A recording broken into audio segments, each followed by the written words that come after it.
Hello everyone, this is Riya and আজকের ব্লগটা হচ্ছে আজকে আমি ইউএসএ থেকে বাংলাদেশে যাচ্ছি। আমার হোম টাউন। সো এটা দীর্ঘ ১.৫ বছর পর আমাদের প্ল্যান করে যাওয়া অ্যান্ড আমি উইন্টার অনেক বেশি এনজয় করি ভ্যাকেশনটা। সো এটা আমাদের কাছে পারফেক্ট টাইম মনে হয়।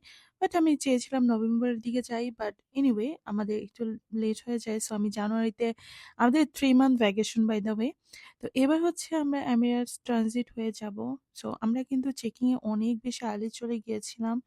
সো আমার কিন্তু অনেক বেশি কষ্ট হয়েছিল। আর ইউএসএ থেকে বাংলাদেশের এত লম্বা একটা সময় দীর্ঘ ওয়েট করে আমাদের এত লং জার্নি আসলে খুবই কষ্টের। এই জার্নিটা যদি একটু শর্ট হতো তাহলে আমার কাছে মনে হয় বছরে ২ টা ট্রিপ কোনো বিষয় ছিল না। বাট এই ট্রানজিটের কথা ভাবলে আর এত লং জার্নির কথা ভাবলে তখন আসলে সত্যি অনেক খারাপ লাগে। তো আমি কিন্তু প্লেনের খাবারগুলো অনেক বেশি এনজয় করে খাই। আমার কাছে খুবই ভালো লাগে।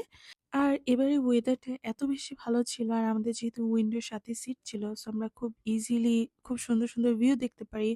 অ্যান্ড মেঘের সাথে এটা মিশে যাওয়া কি সুন্দর যে একটা অনুভূতি, আর এটা চোখে দেখা মানে মনে হচ্ছিল যে আমরা 3D কোনো একটা গেমিং আমরা একটা পার্ট জোনে চলে গিয়েছিলাম। এটা অন্যরকম সুন্দর।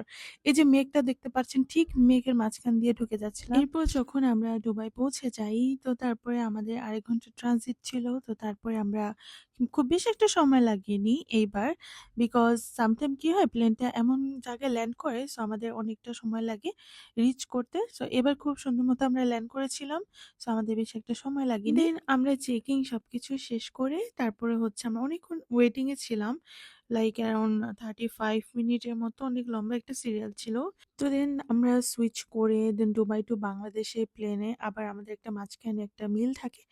তো আমরা আলহামদুলিল্লাহ ভালোমতো পৌঁছাই। তো এই হচ্ছে আমাদের বাংলাদেশের এয়ারপোর্ট। সো দেখা হবে নতুন ভিডিওতে। ভালো থাকবেন। টিল দেন আল্লাহ হাফেজ।